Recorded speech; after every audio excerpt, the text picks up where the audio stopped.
Na wachezaji watano ambao walishawahi kukatiwa tamaa na mashabiki wa klabu nje ya klabu ya Simba, lakini hata na mashabiki wa klabu ya Simba Sports. Tunakumbuka kuhusu sakata la Kibu Denis. Kibu Denis ni mchezaji ambaye ana misimu mingi sana pale klabuni Simba Sports, lakini kuna kipindi mpaka mashabiki wa klabu ya Simba walianza kumkatia tamaa. Kuna muda Kibu Denis mpira ulikuwa unamkataa kabisa, na ndipo mashabiki wa Simba ambao walikosa uvumilivu walianza kuongea maneno ya kumkashifu Kibu Denis, lakini Mungu Sesmani akatenda maajabu yake. Kibu Denis amerudi katika fomu yake, na hivi sasa katika kikosi cha Simba kikosekana Kibu Denis, hususani kwenye mashindano ya kimataifa, mashabiki hawana raha. Tunakumbuka usajili wa Lionel Ateba. Mashabiki wengi sana wa klabu ya Simba, lakini mashabiki wa klabu kama Young African na wengineo walisema kwamba tunataka tuone maajabu ya Lionel Ateba. Ana nini hasa cha kututisha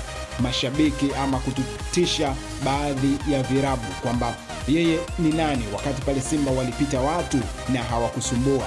Je, yeye ni nani? Na tunakumbuka usajili kama wa Jean Charles Ahoua, Elie Mpanzu, Mukwala pamoja na Ateba ni usajili ambao ulikuja kufanywa kipindi ambacho klabu ya Simba Sports imefumua timu nzima, imeingiza ingizo jipya. Mchezaji kama Jean Charles Ahoua, watu wengi walikuwa wanasema tunaona ni damu changa, lakini je, yaliyomo yamo au ni mchezaji machachari kama alivyokuwa Skudu Makudubera pale klabuni Young African? Alikuwa ni ball dancer na mpira mwingi wa kuchezea, lakini maajabu katika lango hakuna. Lakini hivi sasa Jean Charles Ahoua ni habari ya mjini Tanzania hii. Vipi kuhusu Elie Mpanzu? Elie Mpanzu kipindi cha kwanza anafika klabuni Simba, watu walikuwa bado hawajaanza kumuelewa kwamba anafanya kitu gani. Maajabu alikuwa bado hajaonesha, lakini hivi sasa Elie Mpanzu ni mtu ambaye anaonekana anafosi vibaya, na njia ambazo anapita Elie Mpanzu ni zile alizokuwa nazo Saido kipindi amefika klabuni Simba Sports. Kwanza alionekana ni mchezaji ambaye hana makali, lakini hivi sasa Elie Mpanzu ni mchezaji wa hatari sana katika klabu ya Simba.